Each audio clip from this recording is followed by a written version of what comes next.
sometime in the next few decades, humans will leave this planet to live in another world. That means that some people in our life can be the first Martians. How about that? We're finding out a lot about how to explore Mars in our station. Over 1,000 people from over 40 countries have actually participated in one crew or another. It's the grandest adventure I could possibly imagine.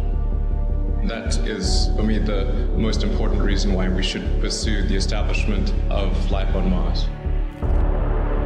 If we go to Mars in our time, 200 years from now, there'll be new branches of human civilization on Mars.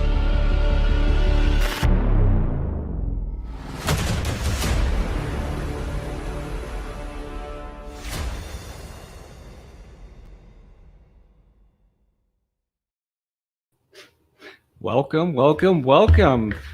Thank you for joining into episode 2 of Red Planet Live. I'm your host, Ron Craig, and with me today, we're going to be talking with the crew, Crew 245, who actually just recently finished a mission at the MDRS station in Utah. So actually, for those who don't know what that is actually the Mars Desert Research Station.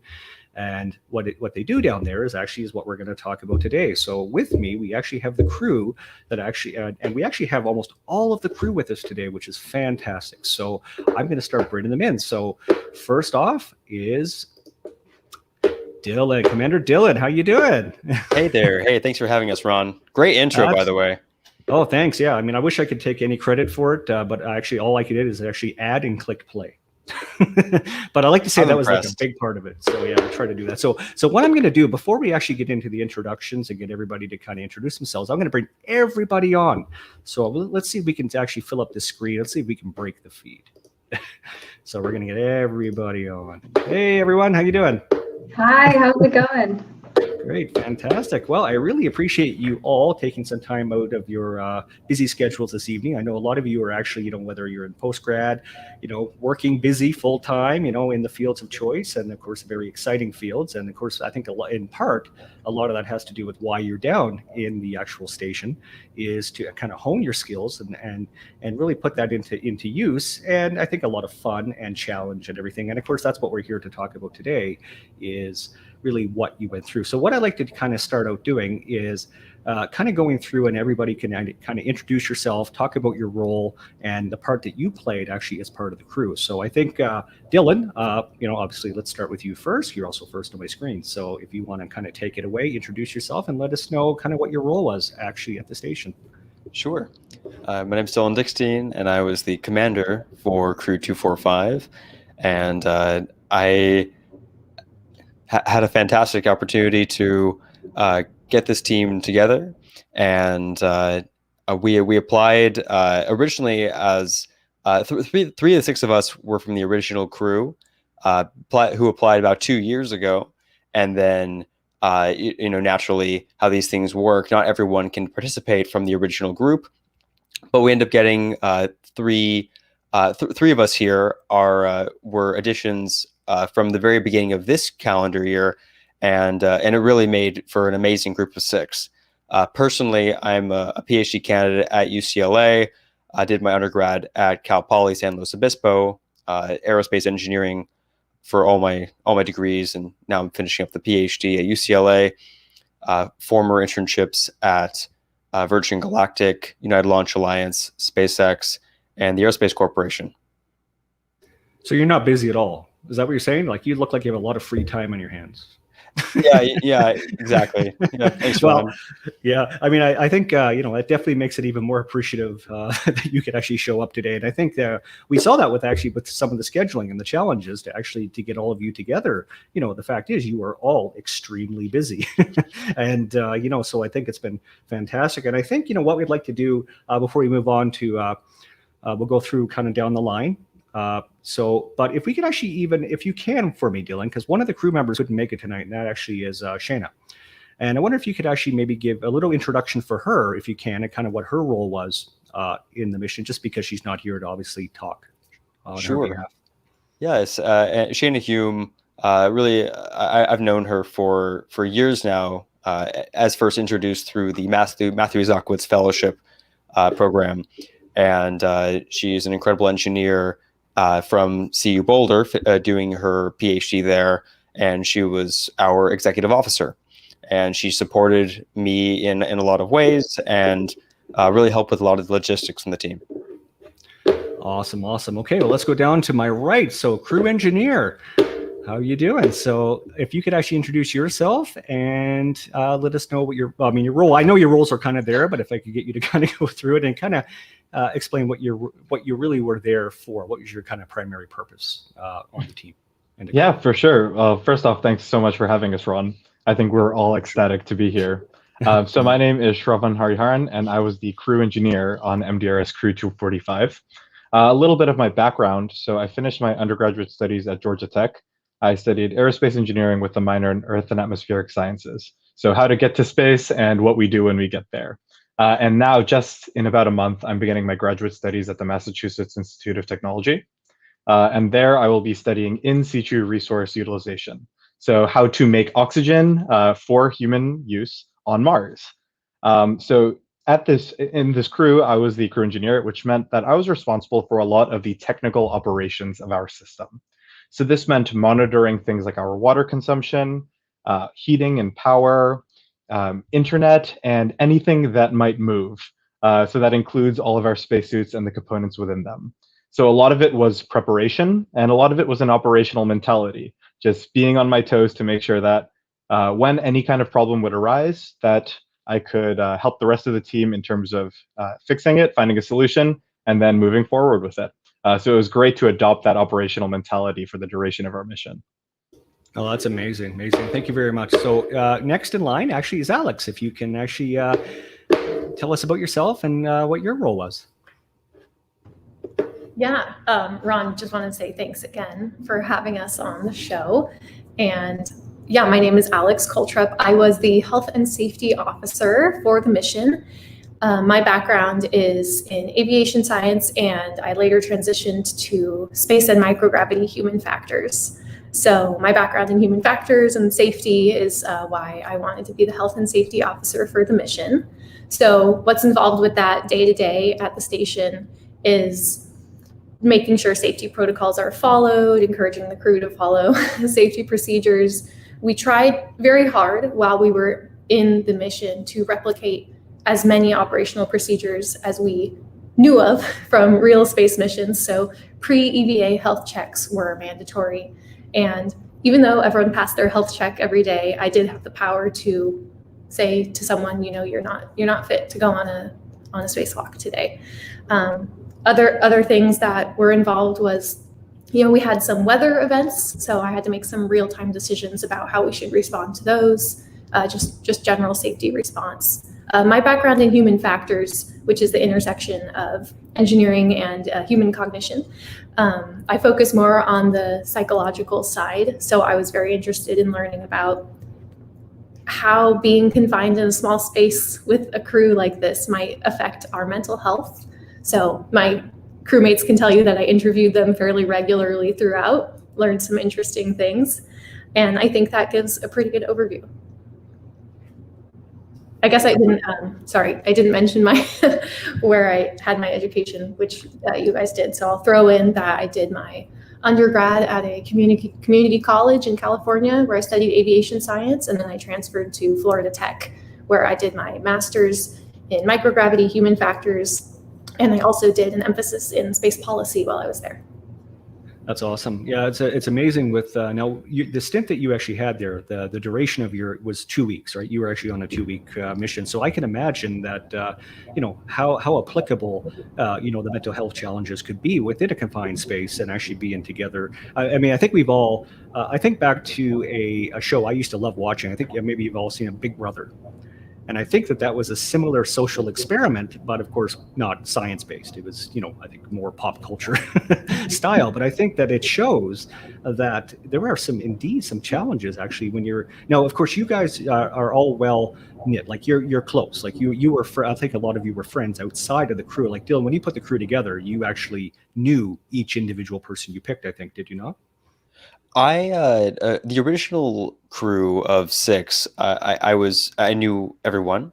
However, when when three were not able to participate, actually, of the three here that I'm referring to are Olivia, Alex, and Shravan. And so actually, we're dominated by the people who today, who the people were that joined earlier this calendar year. And the Clutch Crew. That's right, the Clutch Crew. And I had known Olivia through UCLA. However, Shayna was actually the primary connection to Alex and Shravan, both of who were connected to to several of us through the Matthew Zakowicz Fellowship Program. But I had actually never met Shravan or Alex in person, and outside of me, I think many of us had never met. Oh, that's awesome. Okay, so I'm going to keep going. So Olivia, actually, if you want to kind of take the reins next and kind of let us know about your role and a little bit about yourself. Yeah, sure, definitely. And thank you, Alex, for being our health and safety officer, keeping an eye on our physical and mental health. I'm sure with like all the fun things that were going on, all of our excitement and the ATVs and everything like that, we were much of a handful. So just hearing you introduce yourself, I was like, wow, she really did a lot for us while we were in our mission. So I was the crew scientist for our mission. So I'm the only one in the group that's here currently, as well as including Shayna, that doesn't come from an aerospace background, which is okay. I think it only added to my my experience on this mission. But I helped advise and perform analyses on any of our scientific endeavors. Namely for me, I grew a hydroponics garden to kind of model vegetable growth as it would go down in an actual like Martian civilization. I had some talks with Julio as well, informing his experiment, and I'll let him talk about that. And I performed the genomics analysis on mine and Shayna's extremophiles experiment, where we were searching for life on Mars, collecting soil samples, performing some 16S RNA sequencing, and seeing which species we were able to isolate in those environments. Like I said, my background isn't in aerospace pretty much at all, really. I spent the last year working for California State Parks with their natural resources department. I was on their environmental science team. I was helping them do field work, invasive species control, wilderness management, things like that. And actually in the last month, I started a new job at Caltech, working in a LNC RNA lab here in one of their newer buildings. So no engineering or rocket experience for me at all, but it's happy to be a part of the team. It gave me a chance to grow as a scientist, and definitely the confidence I needed to start applying for this new job that I ended up getting. So everything works out in the end. Well, that's actually awesome. It's also encouraging to hear that, I think, one of the things that when we look at, how to get started into the space industry or aeronautics or et cetera, it's not everybody actually has a traditional path and maybe following a linear, trajectory into this field. And then even when it showcases here for the analog mission is that you may not necessarily be working in the exact area that you've gone to school for, that you even have, necessarily maybe your passion for.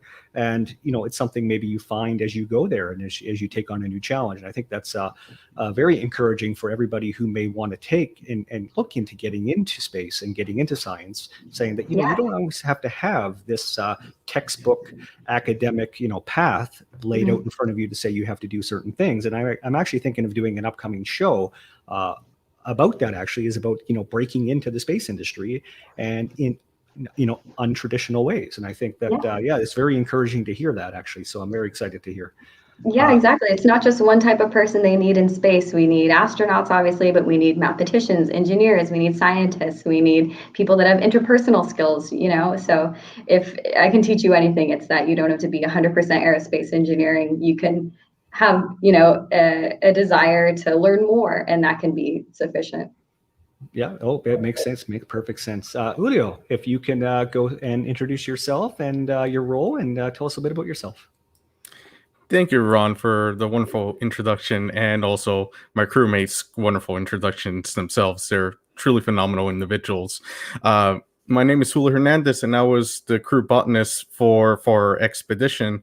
My educational background started in a community college called San Jacinto Community College over in Webster, Texas. And then from there, I went to a 4-year university at University of the Pacific and got my engineering degree, my bachelor's engineering degree in mechanical engineering, as well as a master's degree. And then from there, I'm currently at Purdue University, pursuing a aerospace PhD in Dr. Tyler Tallman's TNT labs. And my area of work and research and interest pertains to sustainability, where in the engineering world, and the research that I'm doing right now is about it pertains to protecting engineering assets through structural health monitoring. But my interest in botany also is related to the sustainable aspect for the human factor of space exploration. When we can protect our engineering assets, such as the spacecraft, satellites, and equipment up in space, now we have to sustain our presence, our human presence in space, so that we can have a very long duration and successful space program and eventual permanent settlement on Mars.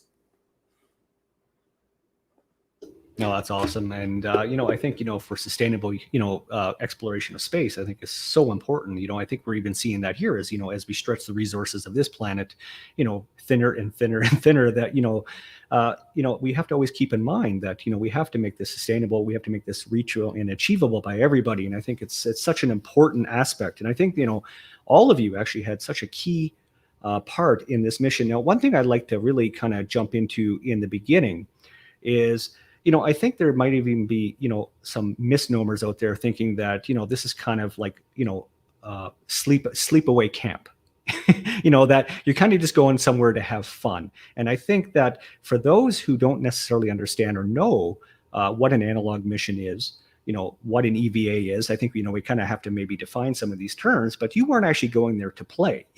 You were going there to work hard, to take on very extreme challenges and do a lot of research. And I think that it's something that we should talk about, that, this isn't just a bunch of people going to play in the dirt for a couple of weeks just to have some fun. You actually put a lot of work. There was a lot of effort. And I think, maybe, if someone wants to maybe feel this, volunteer, to kind of speak to that point. I mean, really, what is involved? You get there, you walk in, you get off. I don't know even what you got off. Did you get off the bus? Do you, how did they even get you there? So maybe if somebody can walk me through of what it was like, what was the experience to kind of getting from where you are now to getting to Utah, to getting, into the habitat. What was it really like? Like, what was the experience like? So maybe, Dylan, do you want to even maybe start and just kind of say, what that experience was like to you? Sure. It very much is a training ground for a lot of us. Not all of us want to be astronauts per se, but for a few of us at least, this is a prospective astronaut training ground. It's a place where we can test our own skills and see maybe where our deficiencies are, because in the end, this is one of the more similar environments you can get to on Earth for someone trying to imagine what it'd be like to work as an astronaut in space. And then beyond just what it'd be like to be a prospective astronaut, it's also great from an isolation standpoint, learning how to be self-sufficient, learning how to use your resources wisely and think through your living situation, and is also very important, interpersonal skills, being able to live in isolation with a number of people in tight quarters, and learning how to get along and solve problems this way. Yeah, and I think that's fantastic. And I think that, and it's not so much just being in tight quarters in terms of, being in the habitat, because, I think the comforts that, let's say, that might exist in a habitat. Now, I'll lose that. I'll quote that, comforts. Going to Mars, if you're actually going to go on Mars, if we're looking like a 5-month trip, in a very, very tight quartered, ship going there, of course, with zero gravity and, all of that. I mean, I think that this is a precursor to really understanding, how to do that. Now, I mean, maybe at some point we're going to have habitats. I'd love to see MDRS actually have a orbiting habitat where they actually put you up in space, I'm sure that would go over really well, I'm sure, for a lot of people interested in being an analog astronaut. But I think that for the most part you can simulate a lot here on Earth. And I think so maybe as I move over, I think, Alex, if I could ask you, because especially in your role looking after the health and safety and the mental aspects, what was it like from your perspective? And even I would even say take this further, from your perspective of observing the rest of the crew, of how did people handle that? How did it go? I'll just leave it at that. That's a really good question. Thank you for asking. So it's obviously different with each person, but in general, what I observed is, something about our crew is that I think we did go into the mission with a very positive attitude. A lot of us were familiar with what we would be up against for the mission. So we were prepared to whatever degree we could be mentally for the effects of the isolation and the confinement and the small annoyances that each other might bring. But as a general trend, something we noticed was a little after the halfway point, each of us, maybe found that we needed a little extra space away from other crew members just to decompress. I personally loved going over to the Science Dome and just doing my work out there and looking out at the landscape. That was my kind of alone reset time. From a mental health perspective, something that I noticed, so my research project was what I was interviewing everyone for, was I tried to examine the effect that observance of personal rituals or personal habits might have on our mental health or our perspective throughout the day. And I noticed that for the most part, everyone kind of built their own little habits while we were in the mission. Whether or not those habits were the same habits we had in the outside world back on Earth varied from person to person, and we might obviously find different effects on a longer mission. But by and large, with everyone that I interviewed, I found that whether it was looking out the window at the changing landscape every morning, or going and sitting in a favorite spot, or even pacing around in some instances, we each developed little habits that we enjoyed that kind of helped us get through the day or pass the time if we were in between experiments. However, I will say that we did have a pretty full research agenda. Did keep us pretty busy. Something else that was unique about our crew is we actually chose to eat every meal together, and I think that really helped us with some bonding. I was recently reading about some of the first expeditions to the Antarctic and some lessons learned, goods and bad habits that they practiced. And the crews who did better were the ones who shared their meals together, and it increased morale. So I know that we had an excellent cook who brought us all together, and I think that actually plays a really key role in, as small as a thing as it may be, it plays a key role in how we all made our way through the mission. So I don't know if any of the rest of you have anything to say about the food or what your day-to-day repeated habits were, but I'll leave it at that. And who did the cooking? Who did the most of the cooking? Julio may have been our crew botanist, but I think we can call him our crew chef. Awesome. I was the unofficial chef of the crew, and let me tell you, it was a different experience cooking with dehydrated food. And hopefully, one of the goals of developing sustainable agricultural systems for long-term or long-duration settlements on Mars is that we can start cooking with fresh food that's grown on Mars. That is an ongoing research challenge that many people are working on today. Yeah, I mean, I think, we always see, especially when you're looking at movies, people are always, eating these food in, these packets like we give kids. You give them these pouches. And I think in a lot of cases, now you probably did you actually, I got to ask this, did you actually have any pouches there like that to simulate what astronauts might eat actually up in the station? No, I don't believe we did. It was almost exclusively the dehydrated meats and vegetables and eggs. So we did go through a lot of water to prepare it, unless I'm forgetting something. Anyone else? No, it's true. Yeah. I see in the chat we have a comment from Scott Libman on LinkedIn asking about the food nutrition. Yeah, exactly. A lot of dehydrated foods, all the meats and all the vegetables come in their dried form. So especially the meat would look pretty unappetizing before you would do anything to it. Definitely a strange smell prior to adding water. However, follow the instructions, add water, wait 15 minutes. It smelled fantastic. It tasted totally normal. And I think with the right preparation, the food was delicious. Yeah, no, was that to more simulate weight to get, to take something into space? Obviously, the lighter it is, the less it actually costs to get it there. So was that really the idea here, or is it also for preservation? That if you're actually going to go on a long-term mission, 5 months or so, you obviously need the food to last. And I'm sure refrigeration and preservatives aren't really on the agenda, in that kind of scenario. Do you want to weigh on that, Shravan? Yeah, I would love to. So all of these dehydrated ingredients that we were using had incredibly long shelf lives, greater than 10 years for most of them, which meant that on a long-term mission to Mars, it's most likely that it would use a water reclamation system similar to what we see on long-duration spaceflight missions like the International Space Station, where all of the water that is used is recycled, and therefore it's not really a consumable resource. So by having dehydrated foods that can last for the entirety of a mission, and having a cycle of water that you can use to cook, then it ensures that, one, you always have the ingredients necessary to cook, and then two, you don't have to deal with things like food going bad. And especially for a longer duration mission, nutrition is key.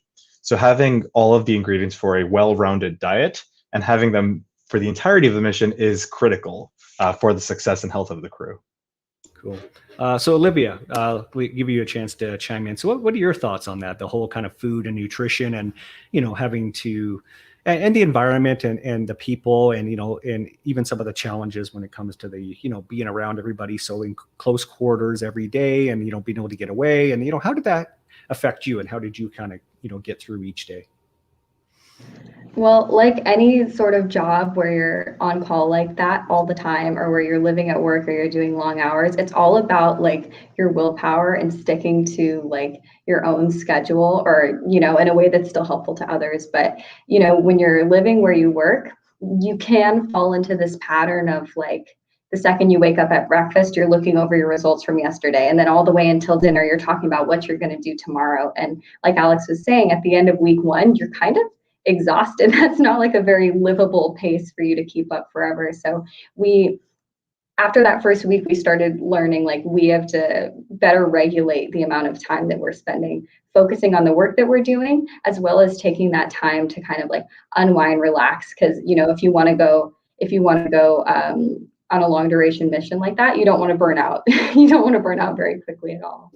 And with the food and the water and all the resources that we had, it was modeling, just living on a budget, being able to budget your resources to last you for the length of your mission. Because they gave us, more than enough food, just about enough water for us to be able to, live the 2 weeks that we were scheduled to be there and more. But, if we had been snacking all day or, eating pancakes 24/7, we would have run out of everything pretty quickly. So for me, it was, and I guess this is going back to your last question, I got into this thinking, 4 months in advance, I can take 2 weeks off and go on a space-themed vacation. That sounds pretty awesome.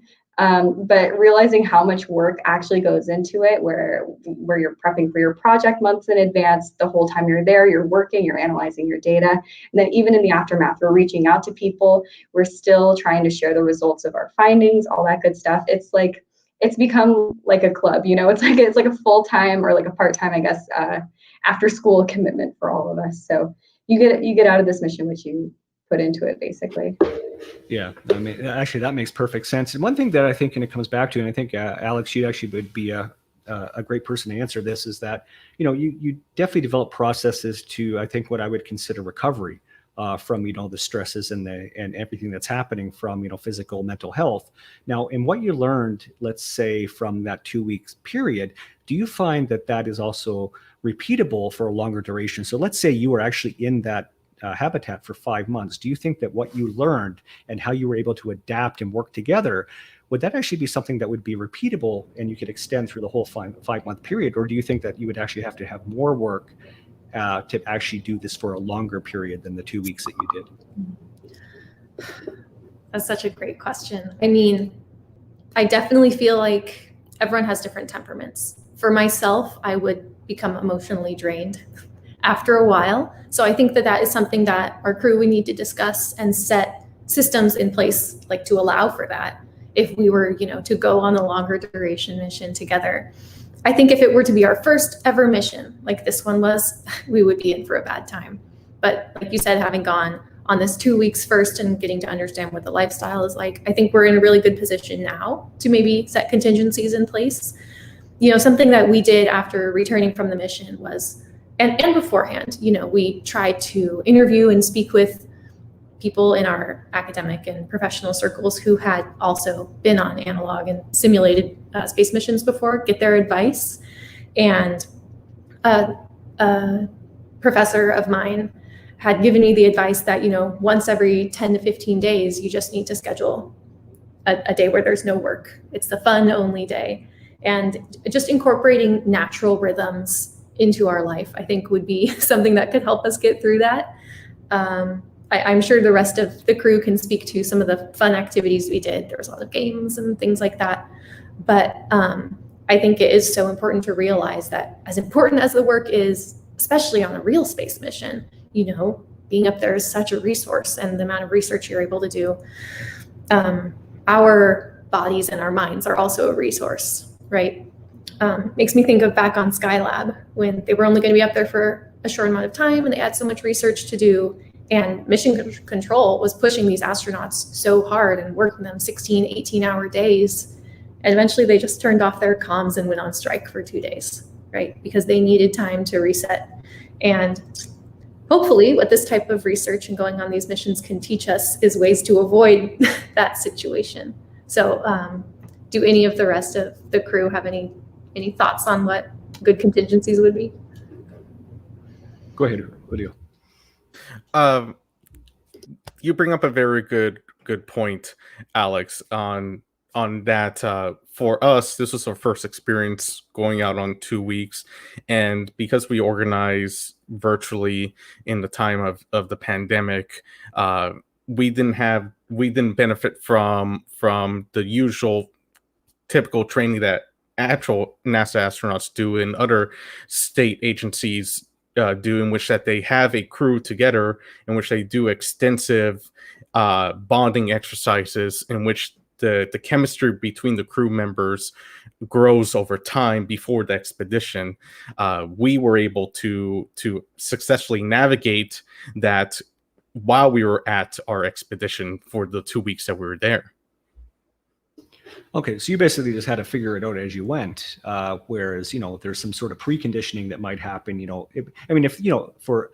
want to say a real mission. I mean, the idea with the simulation is to really to simulate, with as much reality. And I think now a good question I'd like to ask as well, and I think from after this, I'm going to go through some of the questions that are coming in from a lot of the audience here. So there's some really good questions coming in, and I think there's some alien conspiracy theories as well. We might just skip those, but one question that I have is, who thinks that this was actually a lot harder than you originally thought it would be? Like, it was way more work, a lot what you didn't expect. Think of what you were thinking, like, this is going to be fun. Was it a lot harder and a lot more unexpected than you thought? Maybe Dylan, start with you. What do you think? I think we as a group, at least as a group, we did a really good job of preparing for the mission. We thought through as much as we could, and we did have probably barely sufficient, but in the end sufficient time to really think about how to make the most of the experience. And we all came in with the best intentions for this to really be a training ground for all of us, and to treat it like, okay, once we're in simulation, we are astronauts on Mars and we have our objectives in place.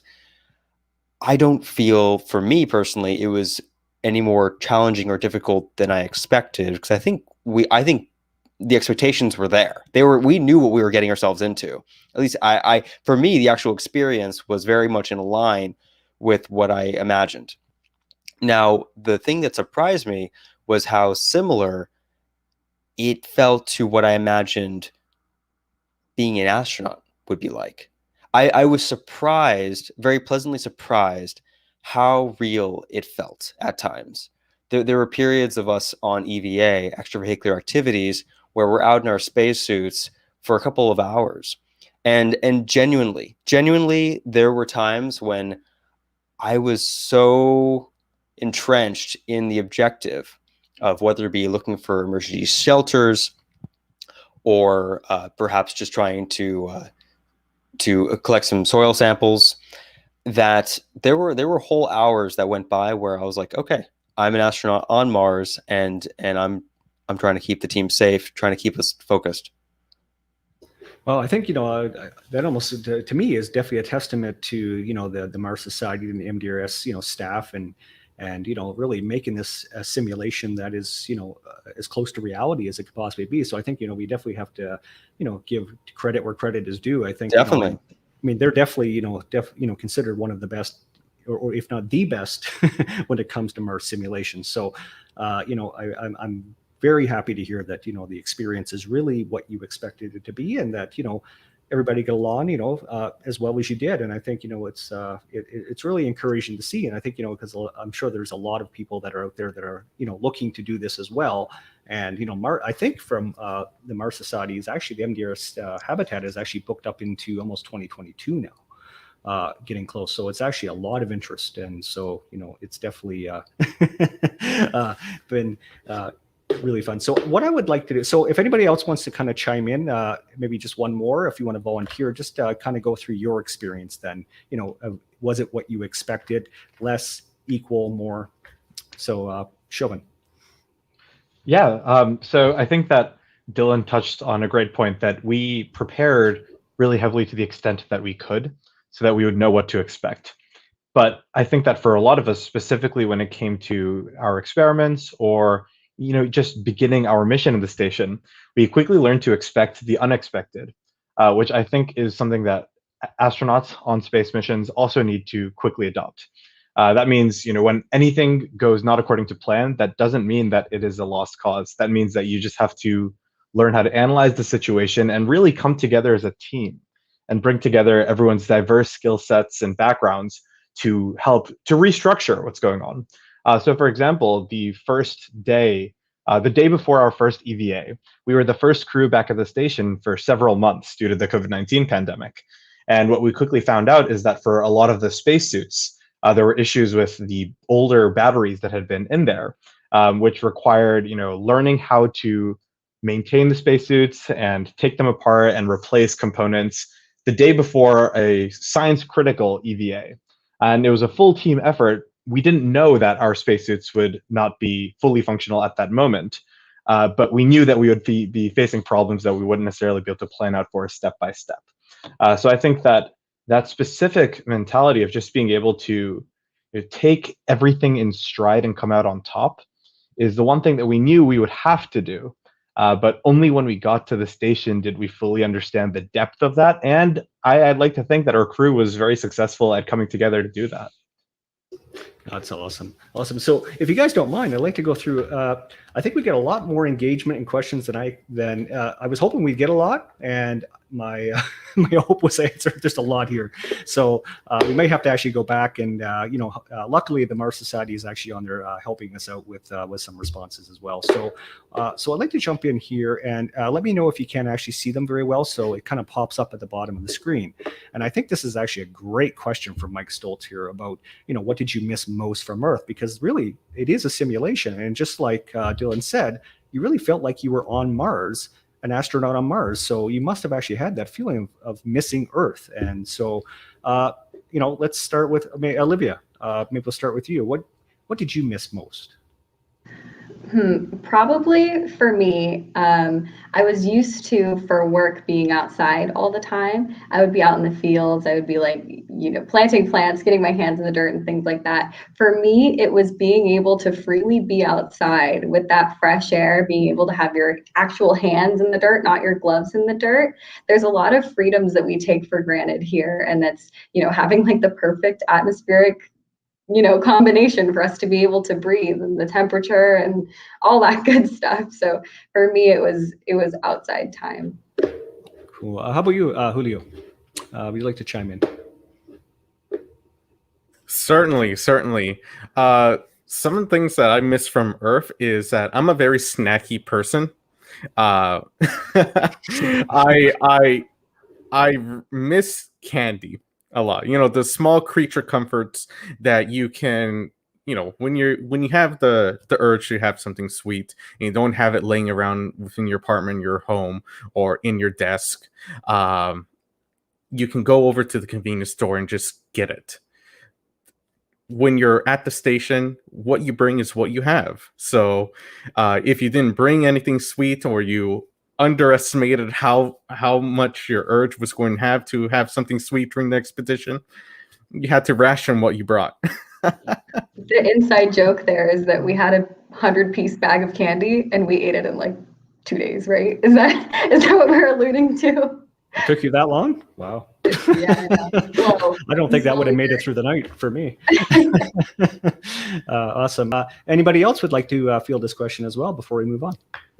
I think probably worth mentioning our scarcest resource was actually water. We started the mission with knowing that we had right around 500 gallons, I think 480 gallons of water for the 2 weeks for 6 of us. And this was water to be used for everything. Our experiments, keeping clean, showers, this sort of thing. This not compared to what we probably use on a daily basis. This is pretty light. It turns out that that's about as much water as you can run on a high power shower for about an hour. And this is what we'd use for 6 of us for 2 weeks. And so we had to really ration off even things like showers and how much time you spend cleaning yourself. And this was probably the biggest comfort that was taken away from us. And it definitely took a little bit of adapting and for us to feel comfortable with. But we ended up making it work. And by the end of the 2 weeks, we were pretty set in our new ways and fine with it. But in the end, our thank goodness for our good math skills, because we ended up only having enough water for about a 1-day contingency after the 2 weeks, such that if the mission had been extended by 2 days, we would have been out of water for at least 1 day. Wow. And so, I mean, you have to ration water, not just for drinking, but of course, even for things like showering, washing your hands. I mean, is it really like a central water basin that you actually had, and you actually had to allocate water from that one central basin? Is that actually how it was? And so I'm assuming you had to keep tabs. And I think, Shravan, that was one of your responsibilities, wasn't it? To make sure that you actually had enough water to get through. And I guess you wanted to make sure that you did. Otherwise, I guess it would be quite uncomfortable for a couple of days. Shravan, you wanted to take that? Yeah, so that's exactly correct, Ron. We had one large tank on the outside of our habitat, and every day we would turn on a switch and we'd pump some water from that tank to this loft tank we kept inside of our habitat. And that loft tank would have different markings on it to measure the amount of water left. And several times a day, I would just climb up to the loft and make note of it. And then we as a crew would then decide how we would use the water. So who was showering that day? And we quickly learned that reusing was the name of the game. We were cooking with dehydrated food. So a lot of, I have to give a lot of credit to Julio here, who was able to reuse a lot of the same water to rehydrate different foods and then cook things like pasta, so that we wouldn't be using a lot of water for something and immediately getting rid of it. So it was just monitoring on a day-by-day basis, and then just making sure it was transparency. Everyone was aware of how much water each activity would use and how much was left. Wow, that's awesome. I mean, the logistics there are just incredible, and I think it's important. You know, I think it comes down to attention to detail. You know, you have to calculate. You have to know what's going on. You can't just be wasteful. You know, I think that's not even something that's in your vocabulary when you're on a mission like this in the simulation. You can't be wasteful, unless it's with that 100-piece bag of candy. I mean, that's okay. You get to bring in some comforts that at least last you for a day, right? So I'm just going to kind of go on to, I think I'm going to go on to one more question. And just so everybody kind of knows that's in the audience, that maybe what we can do is kind of go back and maybe take a look at some of your questions that we aren't able to answer live on the show. Maybe I'll send some links out to you guys that are here with me today. If you want to kind of go through the comments on the threads and feel like, adding something after the fact, you don't have to, just if you want to kind of engage with the audience in the comments after the fact, that would be amazing. So what I'm going to do is there's one here that actually made perfect sense, and actually it's still on the topic of food. And let me just see if I can find it here. You know what? There's so many. It's actually difficult. So I do remember it. So one of the questions was, did you notice that there was a reduction in your caloric intake by being on this mission? So I don't even know, were you actually even tracking calories? I don't know if you had MyFitnessPal with you or not. I don't know what you were doing for calorie tracking, but I'm assuming you actually were eating a lot less calories on this mission than you would normally do, especially if you weren't snacking on candy. I can start that, but I'd like to be followed up by maybe our chef expert and possibly our HSO. But we were given a list of foods prior to the missions, and the majority of those foods ended up being identical to what we had in our pantry, and so we had an idea of what kind of items we'd have, and thus, once Julio expressed interest in being the provider of some of our meals, he actually was able to come up with a menu for the 2 weeks. So we actually knew well before the mission roughly what we'd be eating, and this allowed us to get an idea of how to maintain a typical number of calories, like 2,500, say for men, 2,000 for women, something like this. What we did not get was the quantities, and so when we arrived, we took. We essentially took a look at what we had, and the quantities for some things like potatoes were enormous, lots of potatoes, and then we had other things like chicken and pork. For those of us who eat meat, were definitely less, but it was clear. It didn't take much mathematics for us to know that we did have enough food for all of us to have 2,000, 2,500 calories per day each, with room. So we did not have to restrict our diets calorically. Whether we had to change our diets, sure. Well, I think one thing too to we're kind of talking about input here, but in terms of activity and strenuous activity, do you find now it's going to kind of be my own question? Do you find that you were more active here in terms of burning calories, that you were kept quite busy, a lot of moderate physical activity, where you actually were really working hard and burning a lot of calories? So maybe even then you were kind of, your net at the end of the day might have actually been a little bit less. Maybe defer to our athlete, our rower, Alex. So something that I observed during the mission, and I discussed this with Dylan while we were in there, is going on our EVAs was very physically demanding. And, each crew that goes on these simulations has a different research agenda, which translates to different amount and duration of time that they're out on their extravehicular activities. But for us, we had a pretty high cadence. And as some of the viewers may be aware, MDRS is located about, I want to say 4,000 feet of elevation. I might be a little off there, but, and it was very hot. So I, for one, came back exhausted and almost like bone tired after some of our EVAs. And I'm a pretty active person, but I was very happy to have the delicious meals that Julio cooked.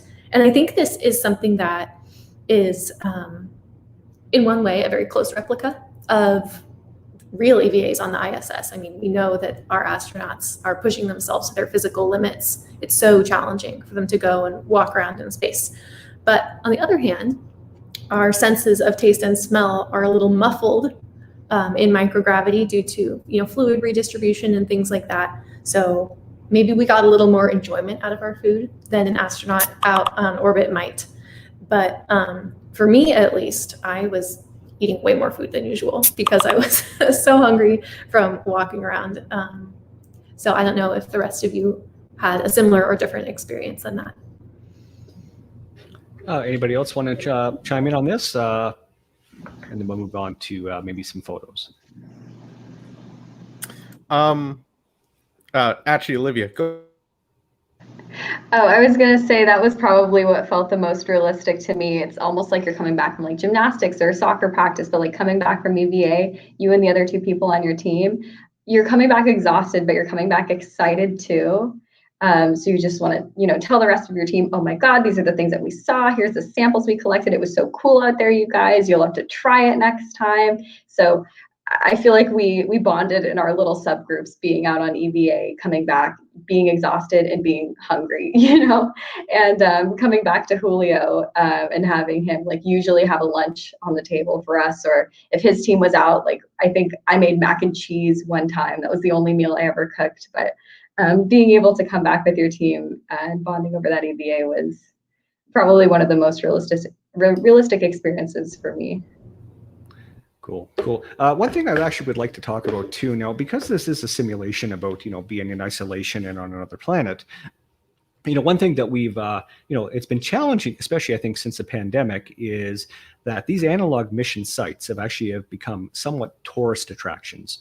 And really the idea is you're supposed to be isolated. I know that sounds a little harsh, but you're actually supposed to be locked away and not really be interacting and seeing people. And did you find, was this a problem? Like, did you actually notice that there were people around the station at all during your mission that were there that should not have been there?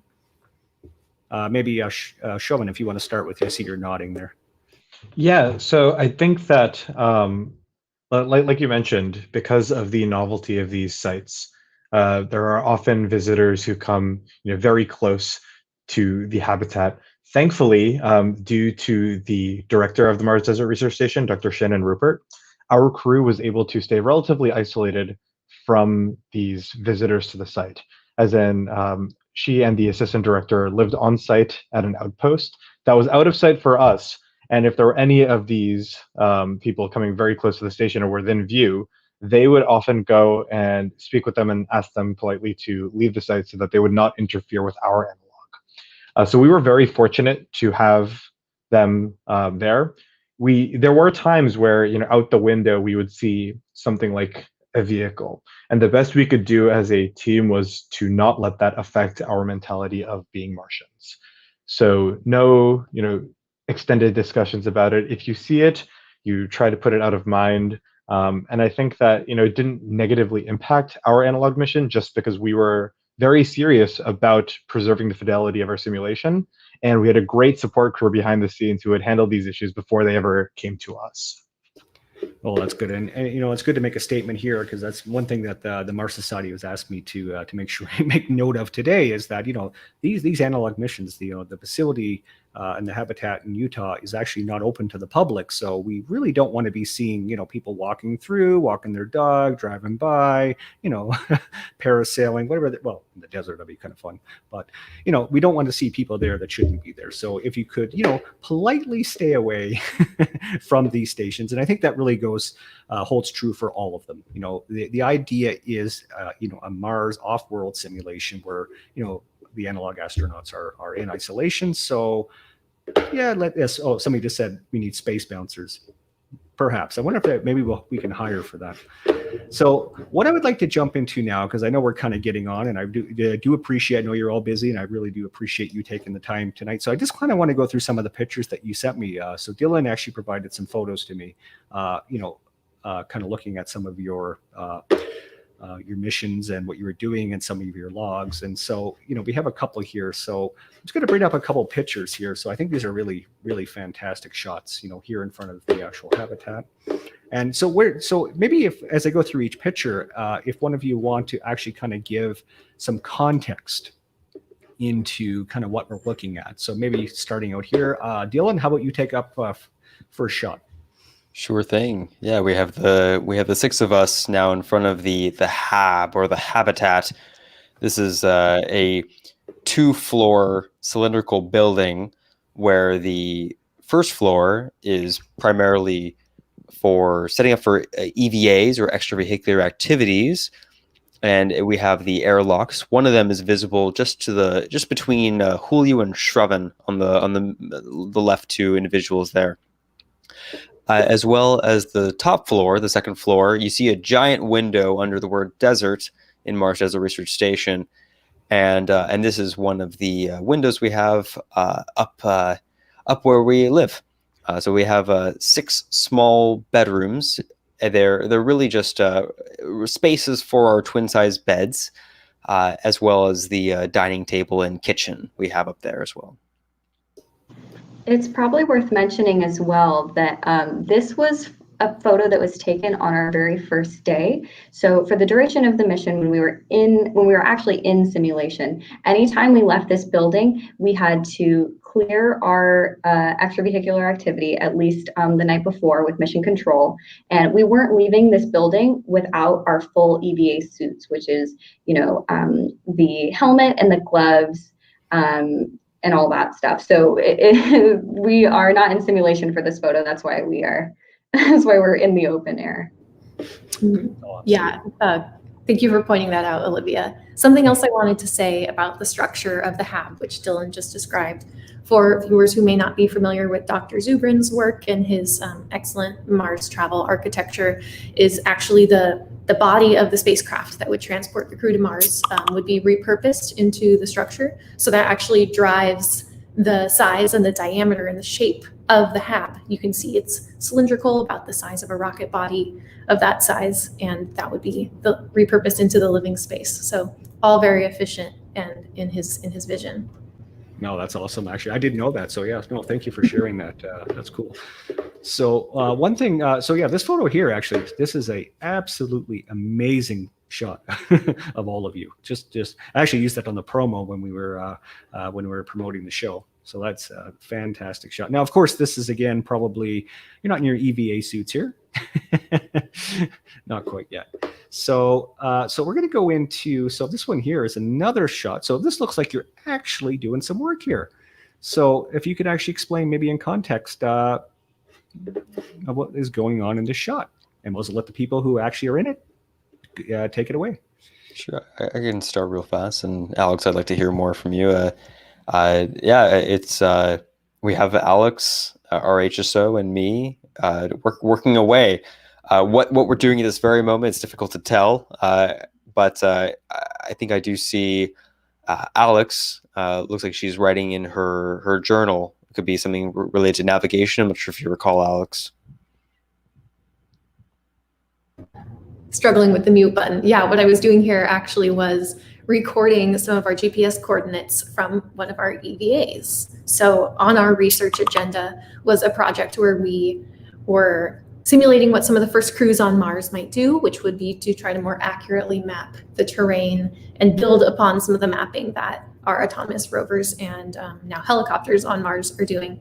And one of those activities would be looking for potential emergency shelters that would be appropriate for crew members in different situations. As we know, weather can change very quickly on the surface of Mars.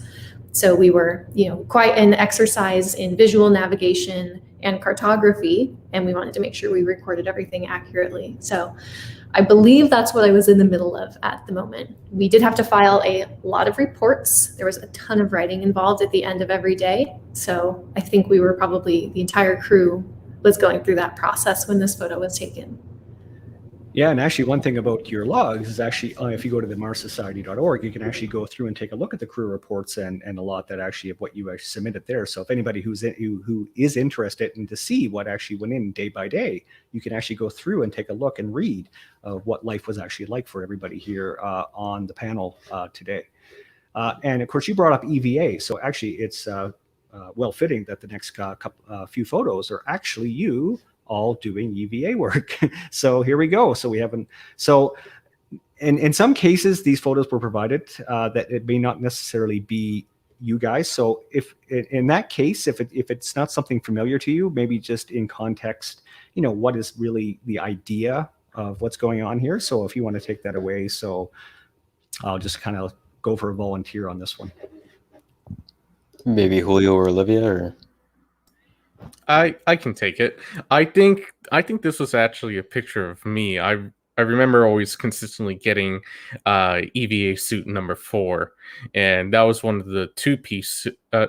Yeah, it was one of the two-piece suits where the suit was, what you see in the back contains a pretty heavy battery and an internal fan, and what you see from going out of the suit and going towards the helmet are air tubes, which provides air circulation into the helmet, which was very important and very much appreciated underneath the scorching sun over at the MDRS site. What we have here was most likely us going out on EVA, in which we took at least one ATV and one rover, in which we would go out and navigate to a location of interest for that particular EVA. I can't tell you exactly which EVA what this photo is, but I can at least tell you that that's me and that's the ATV going out on our mission. Also in this picture, Julio was describing the fan and the air tubes that were part of our helmets. Now, obviously, these are simulated spacesuits, so they're not 100% airtight. And you might be asking yourself, why is air circulation necessary if it's not a real suit? But in actuality, the movement of air around our faces was important so we did not become hypoxic. Some of the carbon dioxide that we exhaled out in still air conditions did have the potential to build up in the helmet area. So as crew engineer Shravan was describing previously, our ability to keep the suits in good working order was actually essential to our health and our ability to carry out the task. Oh, that sounds extremely important. And we want to be as realistic as possible, but we can't have people passing out either. So that doesn't make for a very fun day at all. So we actually have another little EVA an exercise going on. So that looks pretty cool. So I'm just going to kind of quickly go through the last, because I know we're kind of getting late on. We're past the hour, and I know you probably have a lot to get to. So I'm just going to kind of go through that one's. Yeah, we have this one here. Actually, maybe if somebody wants to put this one in context, because this looks like you were having a lot of fun here.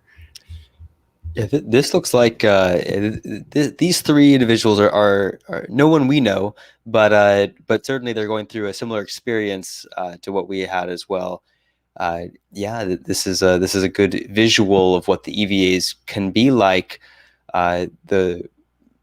This is what we were seeking when we applied to the Mars as a research station. We had seen images like this online, and as us looking for sort of that practice experience, a way for us to better our skills in field work and in isolation, this is exactly what we were looking to do. And it looks like they were gathering some rock samples here, just as we had done several times.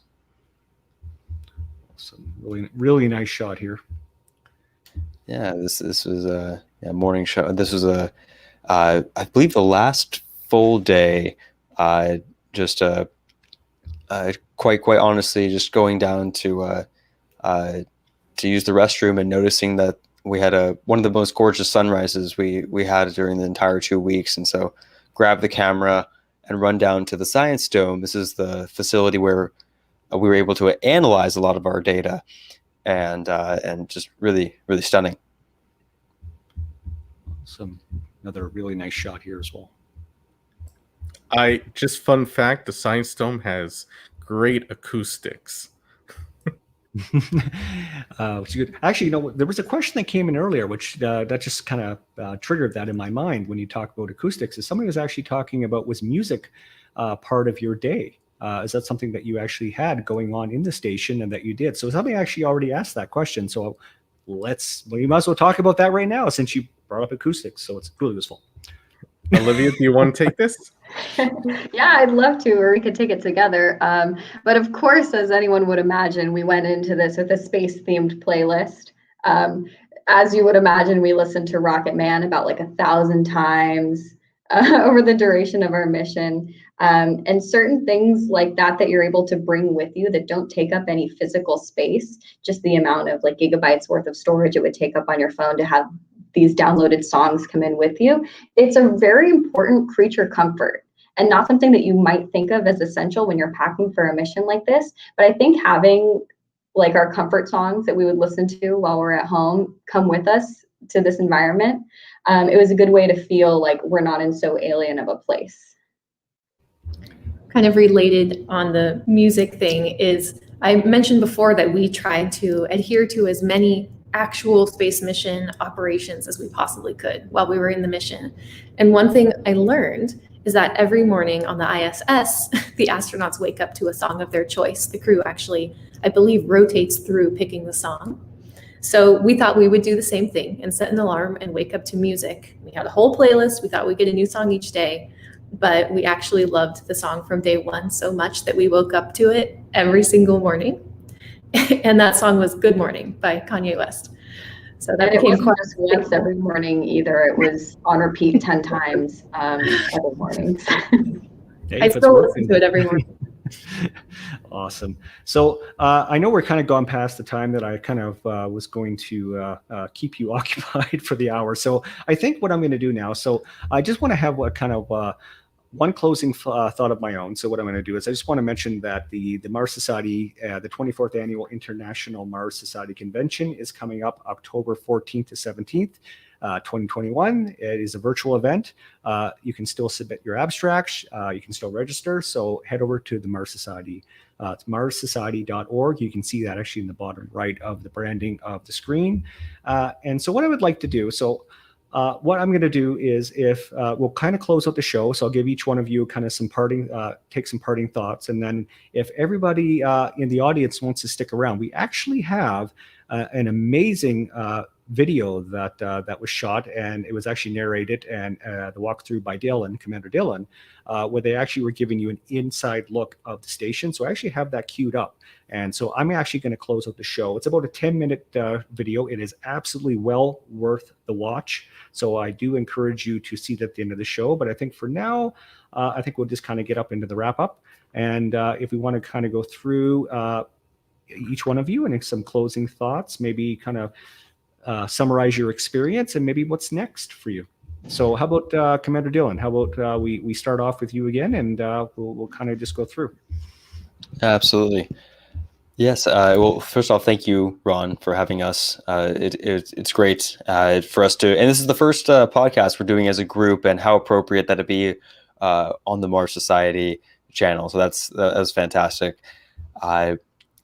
The place where anyone could see more content also from any of us, we have a social media handle, Red Planet People, and REDPLANETPEOPLE, Instagram as well as Facebook, and on YouTube, our videos are being posted to my personal YouTube channel, which is just Dylan Dickstein, my same name that's shown here. I really had a very positive experience at the Mars Desert Research Station. Thank you, Ron. And it was something that I could imagine, at least for myself, and I think a few of us can say the same thing, that we want to experience again. You know, at some point when we either later in our careers, we'll see what happens, or maybe after we experience other astronaut analogs, certainly would be interested to go back to Hanksville, Utah, and see how much we've grown. But we look forward to continuing our relationship with the Mars Society, and we're excited as a group to speak in October at the International Conference. No, it's amazing. It's going to be exciting to see you there. So parting thoughts for you, Crew Engineer Shravan. Yeah, so I echo much of the sentiment that Dylan conveyed. I think it was an incredible learning and growing experience for us. Pardon me. And I think that it's safe to say that this is just the beginning of our journey. I think several of us have mentioned earlier that some of us on the crew do intend to throw our hat in the ring to become NASA astronauts. And others, we want to just pursue the evolution of scientific knowledge and understanding of our universe. And this analog was an opportunity to gel those two together. It was the closest that any of us have come to feeling seeing what it feels like to be an astronaut. And this kind of training is unparalleled and unmatched. So, you know, we're very grateful to the Mars Society and the Mars Desert Research Station for hosting us and inspiring us to continue to reach higher and to continue to grow personally as individuals and as a team, so that one day we can truly become the Red Planet people, as our handle suggests. Awesome. And I'm just going to put this out there since you actually mentioned this. So just to show of hands, so who is actually aspiring to actually be a NASA astronaut and actually go down that career path? You know, I'm going to do it too. So remember, if you have an extra spot, you know, I come along. I actually stow away really well in luggage. Just put that out there. Noted. Thanks, Ron. So yeah, safety. and Ron, throw us both in your backpack. Yeah, perfect. So safety officer Alex, if you could give us some of your parting thoughts. Yeah, I think that a theme that came up a couple times in this conversation was not explicitly said, but just in the stories that we told, was the level of trust and respect that we had among the crew. I think that, you know, something that Dylan mentioned is on a simulated space expedition like this, because it is simulated, you really do get out of it what you put into it. And the amount of preparation that we did before and the amount of dialogue we had as we were getting to know each other, I think that we all understood that all the other 5 members were very committed to getting as much as we possibly could out of the experience, given the limitations on resources that were available. And I think the level of trust we had with each other, trust that we would make decisions in each other's best interest, trust that we would make decisions consistent with the simulation and the operational protocols we had discussed ahead of time, trust that we would assume good intentions in one another, even when there was like a off nominal situation, which there were several times. I think that that is really what helped us go the distance. Something that is different about a simulated space mission as opposed to, you know, a full NASA in space mission is, you know, the NASA astronauts, for example, are training together for years, as Julio mentioned, developing that deep interpersonal connection before they go. Whereas some of us knew each other before this mission, and even though we did prepare together well in our few months, we didn't have that same long history. Something I would be interested in, and I know we've discussed it to some extent, and this may be limited by where our career paths take us, but I think it would be interesting to stick together as a crew and maybe every once in a while go on another mission and perhaps turn it into a longitudinal study to learn how our personalities and our skills develop. So who knows, but I think that if we'll be able to follow through with that, but I think that having a deep level of trust and respect for one another and believing that you're on the same page, I think it really helps. And I think that's something that we all got to experience on this mission. That was fantastic. Well said, Olivia. Thank you very much for that. Crew scientist, oh, sorry, Alex. So crew scientist, Olivia, your parting thoughts? Yeah, definitely. And like, I'd like to take some credit for what Alex said as well. I'm just kidding. But my advice I would like to give to anyone that wants to be an astronaut, an explorer, or just to take into your everyday life is to take solace in the fact that anything that can go wrong will go wrong. I know that sounds pretty bad, but for example, on this trip, you're supposed to go into it thinking, I need to have all my contingencies in mind in case what I'm trying to research doesn't quite pan out, because I can only use what I have to bring with me or to use as a resource that's given to me once I'm there. And from my experience personally, and I know this will come out in our next YouTube video that we're going to release, but all of my plants died like on the very first day, like 12 hours into this trip.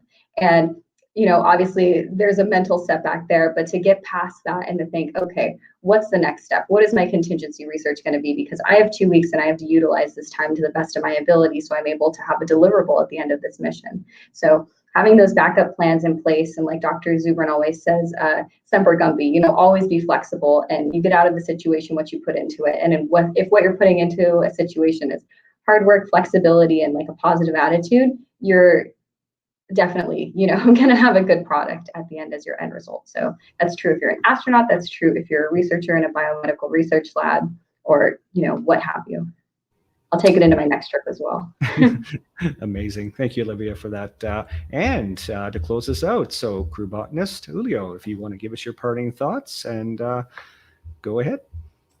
Thank you, Ron. And I want to reiterate the gratitude for giving us the space to share our experiences. I guess in the short term, my hope is that I will finish my PhD so I can move on and apply the skills I've learned during graduate school to further our efforts to advance human space exploration, hopefully to Moon, Mars, and beyond. But the largest parting thought that I want to impart with our valued viewers here is that the analog astronaut community is very welcoming, and you do not need to be a engineer or a scientist, be in the STEM field. This is to go on a expedition to, say, MDRS or one of the many other analog stations around the world. It's accessible to you. You don't have to be highly trained, just have a genuine interest in a plan for what experience you want to have in that environment, whether it is more technical or if you're a writer or an artist or a musician, using that environment as a source of inspiration and newfound perspective to enhance your personal professional development. This is certainly a good way to be exposed to a brand new world. That's awesome. Thank you very much. Well, I definitely want to extend my appreciation for all of you for coming on and spending an hour and 15 minutes with me tonight. So that's actually going above and beyond. I know you're very busy, and I really do appreciate you taking the time out of your busy day and evening to really speak and inspire. I think I've always dreamed of going on an analog mission and never thought I really could. And I think from listening to you and that everybody really can be part of this. Space isn't just, and research, and it's not just for everybody that takes a traditional academic path and maybe a very specific, pigeonhole kind of role into science. I think, that we should always strive to, to really do what we love, and to take that chance to go for those adventures. And I really want to appreciate you inspiring me. And I think, everybody else, and I want to appreciate everybody who actually came in and to the audience and submitted questions and came out to support all of you on the panel today. And again, thank you very much. So thank you. So what I'll do is just kind of say goodbye from the perspective of, the crew, and thank you very much for your time tonight. And as I said, I do have a video that Dylan actually does a walkthrough of the station. And so I'm going to bring that up and I'm going to close the show. It's about 10 minutes. It is absolutely well worth you sticking around to watch that. You're welcome to chat in the comments while that's going on. And from there, I want to say thank you to everybody for tuning in tonight for episode 2 of Red Planet Live. And I very much appreciate your time. And so I would love to mention, Ron, before we go on, just very quickly, any of the questions that didn't get addressed in the chat, we'd be happy to answer on our personal Instagram page. So nobody feel like their questions are going unheard. We will address them all. Yeah, and what I'll do as well is I will send the links to this stream to Dylan after the fact, maybe tomorrow, and I'll send that to you. And if you want to share that with the team as well, so that'll be the links to the across the platforms, which is LinkedIn, Facebook, Twitter, YouTube, and Twitch as well. So I will send that to you, and you're welcome. We were running out of platforms. Actually, just everything but Instagram, just because it's very hard to stream there. So, and we've got you covered there. Yeah, there you go. You can actually help me fill in the gaps there. So again, I want to appreciate, thank you very much for coming out tonight and speaking with me about this. This was awesome, and thank you very much. So yeah, I will end the show with the video. So again, it's about 10 minutes. I encourage you to stick around and have a watch, and I think you'll enjoy it. So thank you, everybody, and have a great night. Thank you. You're on. Bye now. Stay safe and stay healthy. 2 weeks in isolation. 6 mere strangers.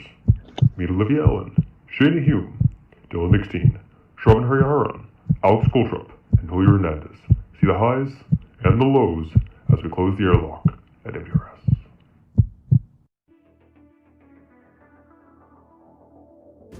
Welcome to the Mars Desert Research Station. You've met our team, and now we're getting settled into the habitat where we live. And here, let me reintroduce you to our fantastic team and show you where we live.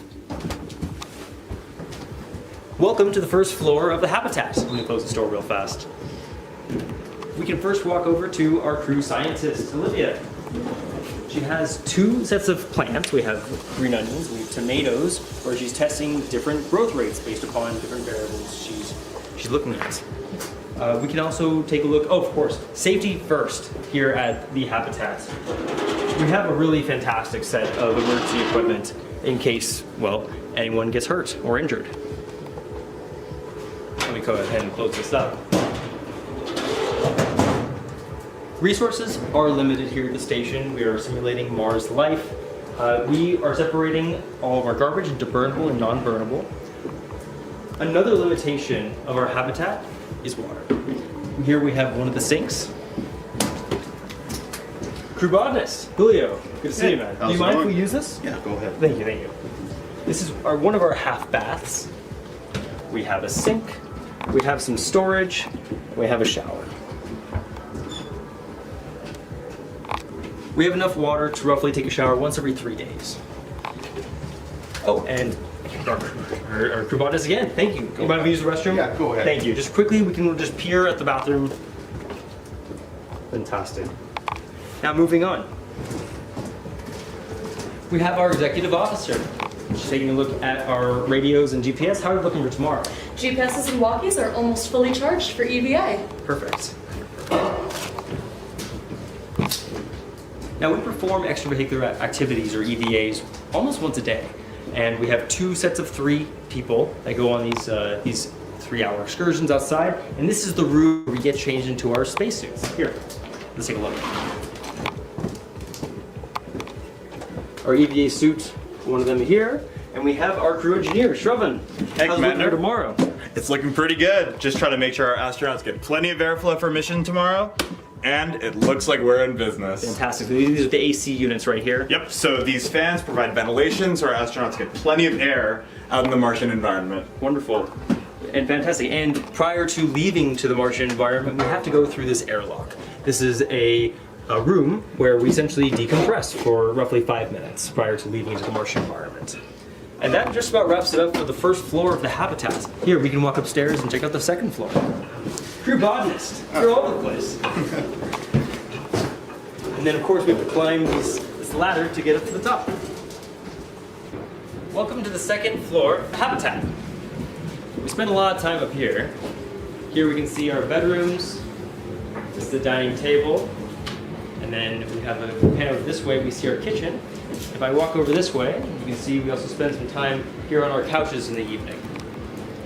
Now we can spend a little bit more time talking about the bedrooms. If you kind of look over this way, we have 6 of them in total with doors. And we have a 7th up here for a loft, if we were to have a 7th crew member. This rotation we have 6. Here we have our dining table, where right now we're doing a lot of work. We have our executive officer, Shayna, and Alex, our health and safety officer. We have a big EVA tomorrow. Alex, how's it going?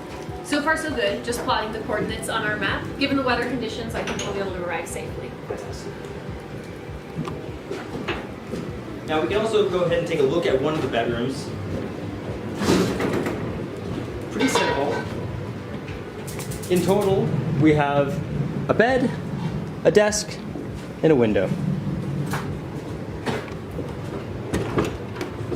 And we have Julio, our crew botanist, here in the kitchen. Besides being a fantastic scientist and engineer, he's really quite the cook. Well, what are you making right now, Julio? Pardon me? Oh, good one. Getting ready to make some stir fry. Oh, fantastic. And here we have a beautiful refrigerator and freezer. We have plenty of rice, refrigerated water, and some beef. Shravan, are you looking at the water right now? I am, yes. How's it look? Let's just say no more showers today. He's joking, he's joking. Julio, do you mind if we look at your pantry? Go ahead. Fantastic.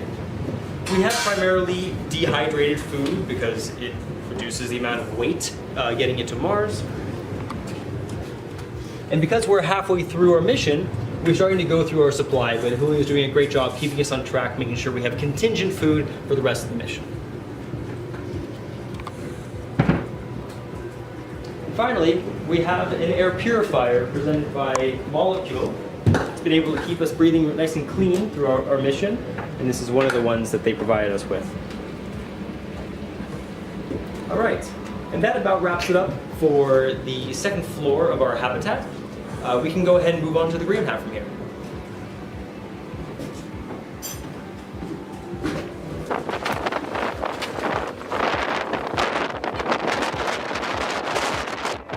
Come on in. We're experiencing 40-mile-per-hour gusts today, so excuse the wind. Here it looks like we have our crew scientist and our crew botanist as well. By the way, much warmer in this room. Outside it's about 60 degrees Fahrenheit. Here it's closer to 85 degrees Fahrenheit, so much better, much more conducive for plants. And speaking of plants, crew botanist here is working on an experiment where he's comparing the growth rates for peas between Earth and Martian soils. How's it going so far, Julio? Looking good.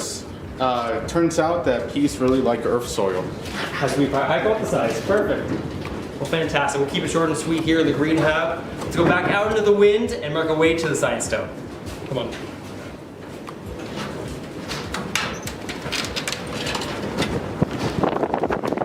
We are back out here in the wind, in the tunnels. Let's make our way over to the science stone.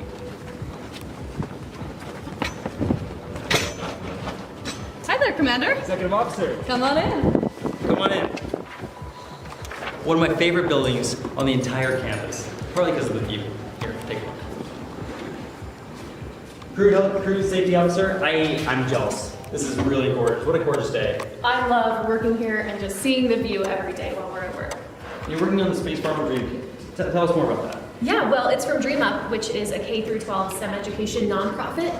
The Space Farmer Dream Kit is all about plant growth in space and teaching students the difference between the effect of gravity versus microgravity on plants. So we're demoing it here, and we'll take our findings back to our students on Earth. Perfect. We'll check it back later in the week, too. You might recall this from the second floor of the habitat. This is the molecule Air, one of the other products from Molecule. It's a donation from their brand, and it's really helping with our pandemic prevention. We are in the pandemic still, after all. Crew scientist. Hi. This is our -20 Celsius freezer, and these are some of our soil samples. Yes, these are the soil samples that we collected while we were out on EVAs over the last few days. Our next step is for me and Shayna to reduce this down to 3 grams, so we're able to send a smaller sample back to the lab for analysis. Fantastic.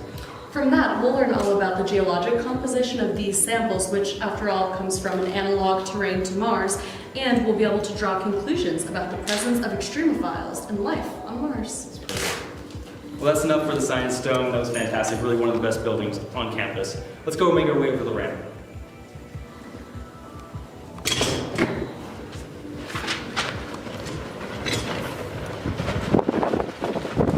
We're back in the tunnels one last time. We're on the way to the RAM, the repairs and assembly module. Let's go inside.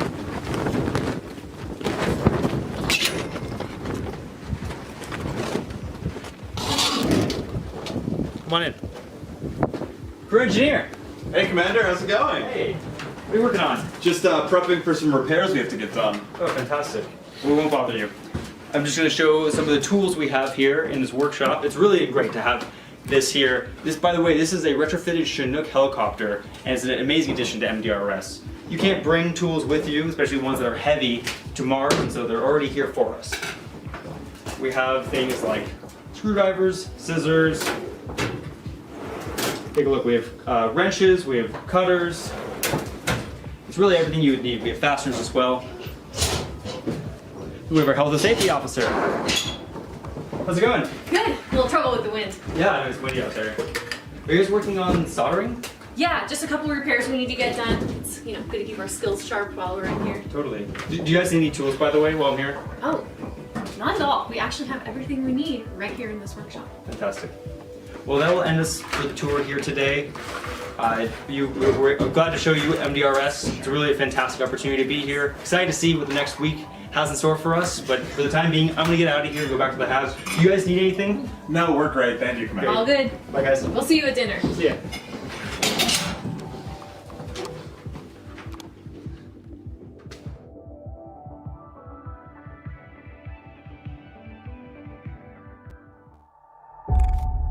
Sometime in the next few decades, humans will leave this planet to live in another world. That means that some people in our life can be the first Martians. How about that?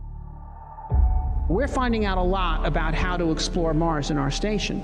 Over 1,000 people from over 40 countries have actually participated in one crew or another.